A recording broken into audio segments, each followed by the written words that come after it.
podcast. Bersama aku Hilmi. Aku gimana kenalan dulu ya kayaknya. Ini episode pertama soalnya aku juga masih bingung mau ngomongnya gimana.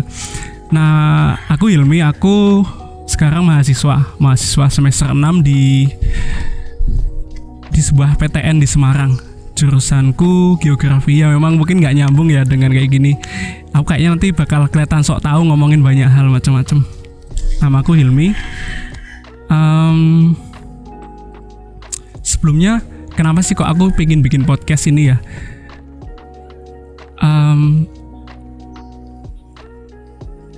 Sebelumnya pun aku tuh suka ngungkapin pendapat, macam-macam, ngomentari banyak hal. Biasanya di IG sih, di IG ku biasanya kayak di story IG gitu ngomentari macam-macam. Ada isu apa sejak dulu rame politik. Waktu sebelum Pilpres aku juga sok ngomentari macam-macam, sampai mungkin di kalangan teman-temanku di kampus tuh, teman-teman kelasku suka ngatain aku bacot Hilmi itu tukang bacot kayak gitulah. Nah, ini podcast nih untuk mungkin aku mau nyalurkan passionku kan, sekalian mungkin passionku bacot kan, nanti bacot sekalian ini ada hasilnya gini loh, ada podcast gitu.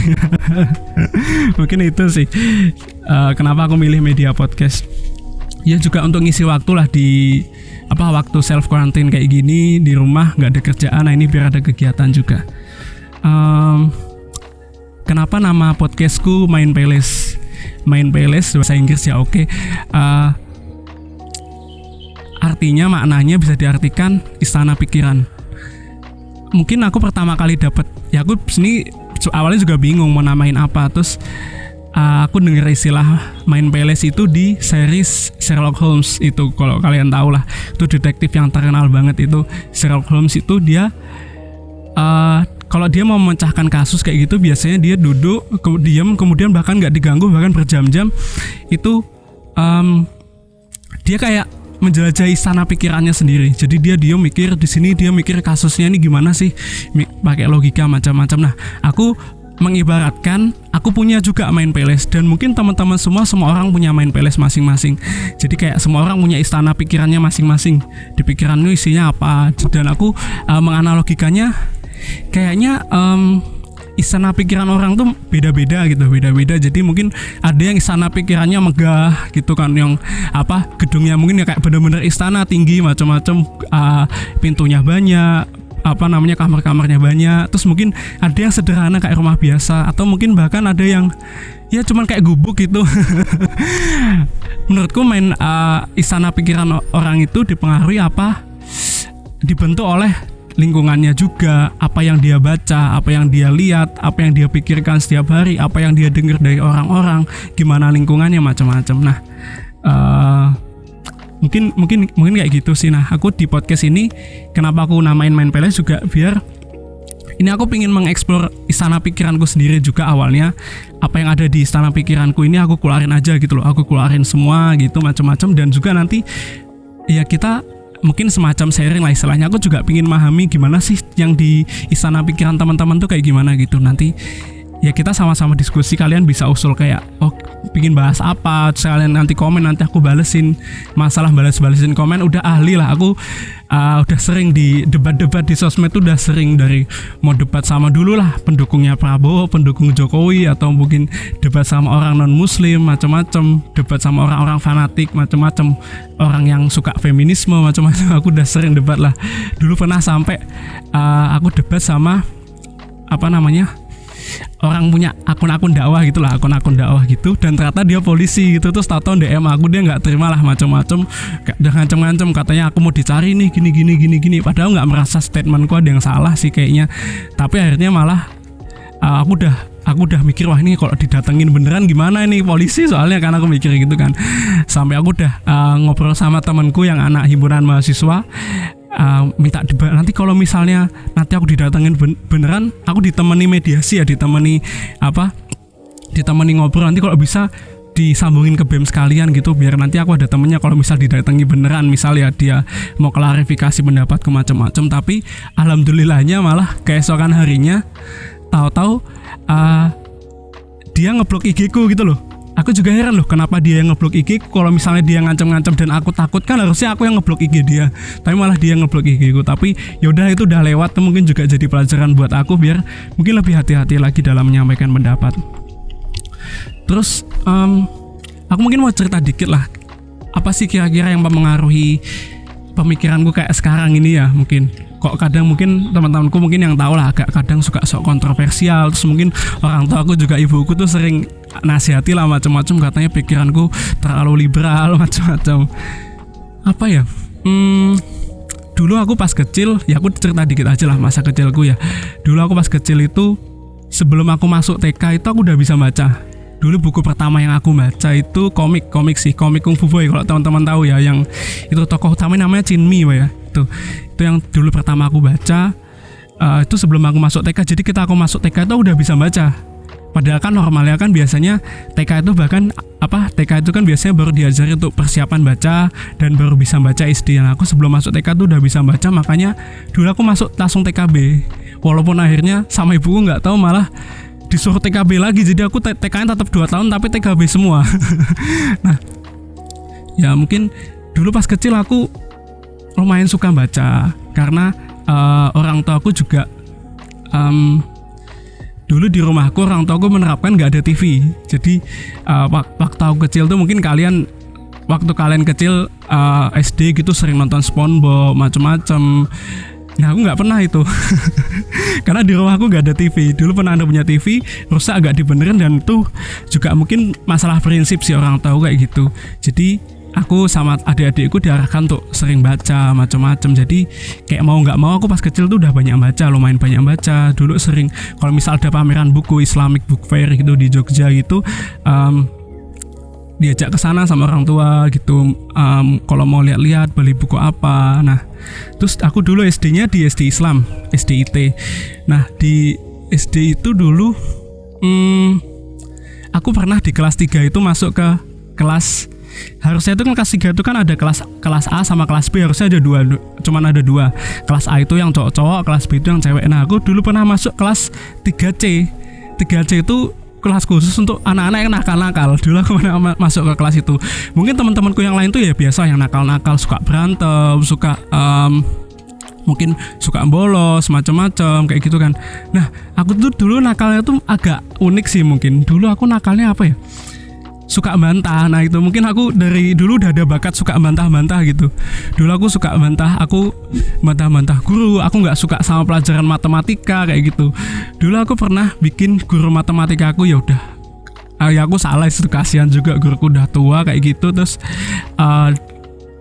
dia kan sering ngasih PR, aku nggak suka matematika, nggak suka PR tuh. Aku dulu SD udah mikir kayak gitu. Terus pas habis dikasih PR, guruku keluar dari kelas, dia kayaknya belum jauh ya. Habis itu kan dia nulis PR di papan tulis. Habis itu aku hapus sambil teriak, buat apa PR, buat apa PR, PR itu tak ada gunanya. Mungkin guruku denger, keesokan harinya guru matematika aku itu dia kayak mutung lah istilahnya. Dia nggak mau ngajar, bilang ke wali kelasku, nyuruh wali kelasku nganter aku ke rumahnya buat minta maaf.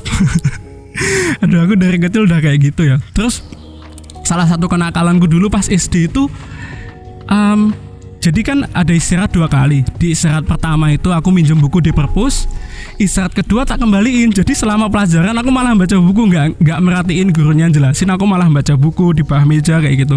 Nah, itu salah satu yang bikin aku malah kayak dimasukin ke kelas anak-anak nakal tadi, kelas yang khusus tadi. Terus apa lagi ya, masa kecilku ya kayak gitu sih, sering baca buku macam-macam. Dulu aku SD itu udah lumayan baca yang berat-berat lah, minimal baca kisah-kisah Nabi, 25 Nabi selesai, macam ensiklopedi. Kemudian aku pernah disuruh sama guruku baca kayak semacam biografi orang yang pernah dituduh teroris dan dia di penjara khususnya Amerika yang ada di Kuba kalau nggak salah, nama penjara Guantanamo. Nah, itu penjara yang paling kejam banget. Di sana orang disiksa macam-macam, orang yang dituduh teroris sama Amerika. Nah, itu aku kelas 4 SD udah baca buku kayak gitu.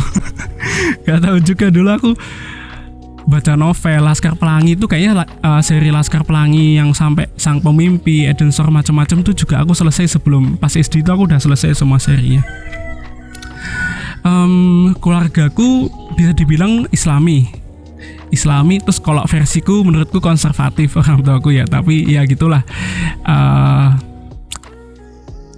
Orang tuaku baik dalam mendidik Islam tuh macam-macam baik, membiasakan, makanya ada semuanya disekolahkannya ke sekolah Islam macam-macam. Makanya mungkin orang tua aku agak kaget juga, ini kok udah disekolahin SD-nya Islam, SMP-nya Islam, SMA-nya Diman, kok malah pemikirannya bisa agak-agak nganu liberal kayak aku gini. Nah, dulu aku SMP-nya mondok sih, boarding school gitu di SMP IT di Magelang. Ya biasa sih kehidupan SMP ku ya kayak gitulah biasa.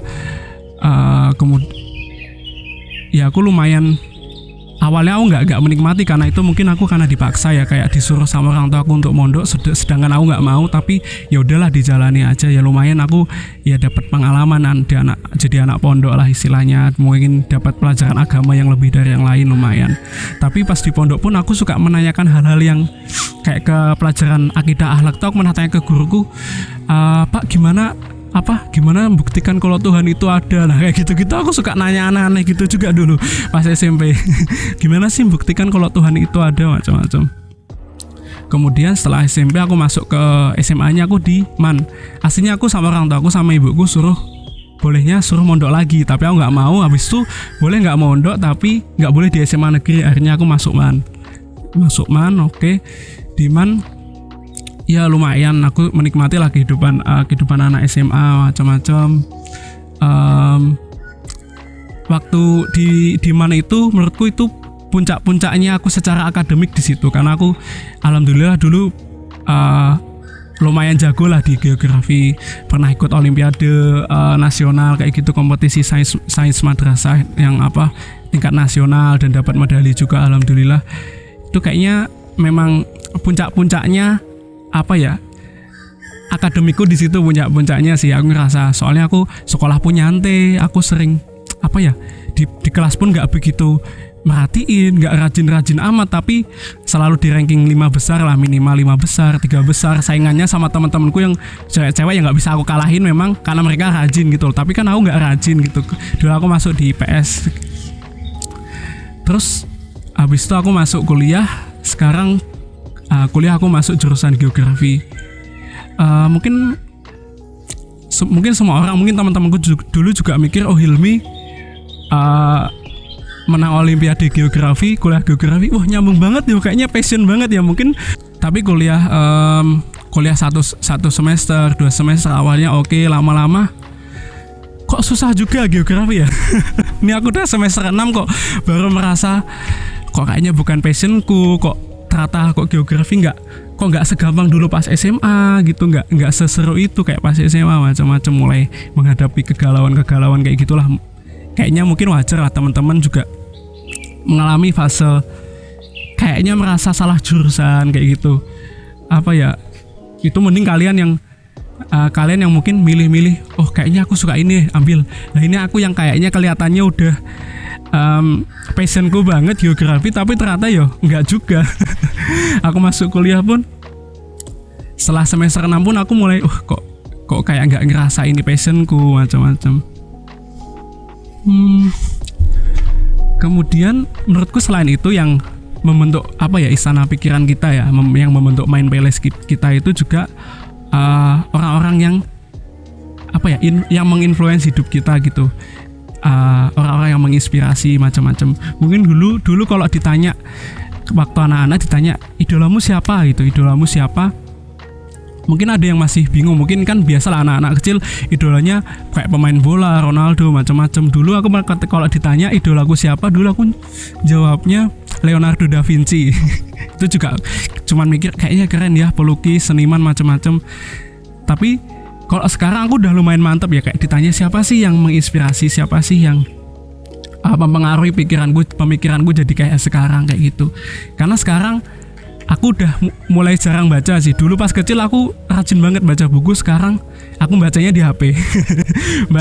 baca scroll IG, baca pemikiran orang di YouTube kayak gitu. Mungkin yang pertama yang orang yang aku suka politisi itu Fahri Hamzah. Mungkin teman-teman yang belum tahu, Fahri Hamzah itu di periode kemarin dia tuh menjabat sebagai wakil ketua DPR, dan beliau itu udah di DPR itu kalau nggak salah 15 tahun. 15 tahun itu berarti beliau kepilih 3 periode berturut-turut dari dapilnya. Dan itu kayak, itu aku lihat salah satu politisi di antara sekian banyak politisi yang kita tahu lah. Kita mesti lihat apa ya, kelakuannya politisi bikin gemes, tapi itu menurutku salah satu politisi yang oke banget, yang jujur banget. Dia nggak pernah kena kasus korupsi macam-macam. Dan aku juga suka dengerin pemikiran beliau gitu kalau ngomong masalah ideologi dalam bernegara, berpolitik macam-macam. Itu pemikiranku dalam hal politik, ideologi bernegara macam-macam, aku kayaknya terinspirasi banget sama beliau.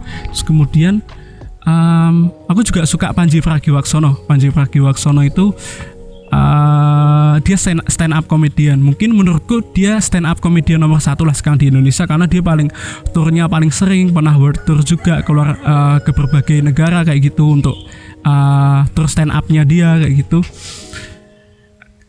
Materi-materi stand up-nya itu apa ya? Dia membawakan hal-hal yang berat tapi nyampainya dengan cara yang simpel. Jadi ya, dan enak dipahami macam-macam. Kemudian cara dia berpikir, logikanya itu aku suka banget sih kayak gitu. Cara berpikirnya oke banget dalam dia menyikapi segala sesuatu.